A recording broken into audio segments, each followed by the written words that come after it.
Halo teman-teman, balik lagi di channel YouTube aku. Jadi, kali ini aku mau sharing mengenai pertanyaan yang aku dapat saat interview user rekrutmen bersama BUMN. Di sini aku bakal bahas mekanisme dan juga list pertanyaan apa aja yang aku dapat. Di sini aku bakal bahas mekanismenya dulu ya teman-teman. Untuk interviewnya ini sendiri online di Zoom, jadi kita tidak perlu hadir on-site. Kita nanti akan dikasih link untuk join di Zoom-nya. Yang kedua, untuk interviewernya ini, itu ada satu. Jadi, usernya ini ada satu, HR-nya ini satu, dan kita sendiri. Jadi, di dalam ruangan Zoom itu ada 3 orang. Lalu, yang ketiga itu wajib on-cam. Jadi, di dalam ruangan Zoom itu semuanya on-cam, baik HR, user, maupun kita. Untuk ketentuan bajunya, itu nggak ada ketentuan baju harus memakai warna apa, dan kerudung apa. Yang penting baju kita itu sopan dan rapi. Dan yang terakhir, untuk interview user ini sendiri, itu full dalam bahasa Indonesia. Jadi dari awal sampai akhir, untuk usernya itu menggunakan bahasa Indonesia. Selanjutnya aku bakal bahas mengenai pertanyaan. List pertanyaan apa aja yang aku dapat saat interview user. Disclaimer dulu ya, ini list pertanyaan yang aku dapat saat interview user kemarin. Bisa aja antara satu user dan user lainnya itu pertanyaannya berbeda-beda. Dan untuk interview user ini tergantung sama apa yang kita apply. Kalau aku kemarin apply-nya di bidang IT. Jadi untuk interview usernya itu pembahasannya lebih dalam mengenai bidang yang kita apply. Saat rekrutmen bersama BUMN kemarin, itu aku apply-nya di company Telkom. Nah, pertanyaan pertama yang aku dapat itu disuruh menyebutkan produk Telkom apa aja yang aku tahu. Untuk nyiapin interview user ini, teman-teman selain belajar mengenai bidang teman-teman juga harus tahu mengenai company yang teman-teman apply. Itu teman-teman bisa cari tahu di internet atau langsung dari link company yang teman-teman apply. Yang kedua itu ditanya tahapan project management seperti initiation, planning, execution, monitoring, dan juga closure. Untuk pertanyaan yang ketiga, itu aku ditanya mengenai apa yang kita ketahui tentang Agile methodology. Di sini aku menyebutkan tahapan metodologi Agile.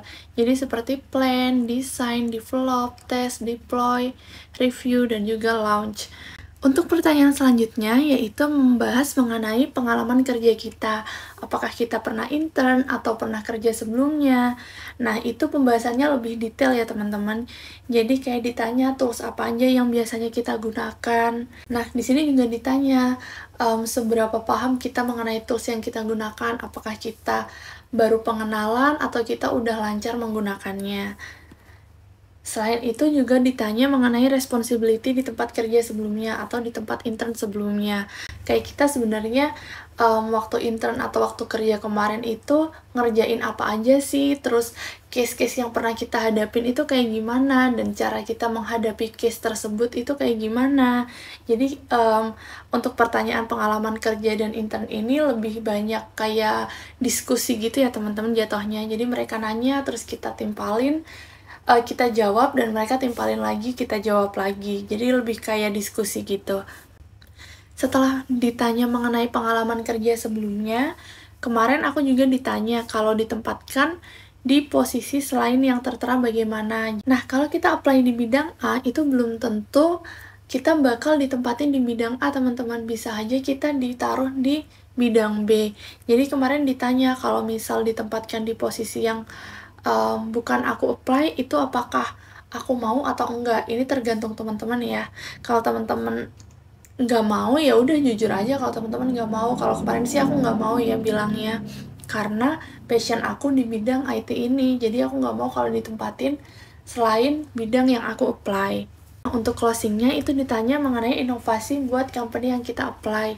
Sebelumnya kan kita udah riset ya teman-teman, kayak produk yang company yang kita apply itu apa aja, terus juga kelebihan kekurangannya itu apa. Kita bisa berangkat dari situ untuk membuat inovasi yang sekiranya cocok buat company yang kita apply.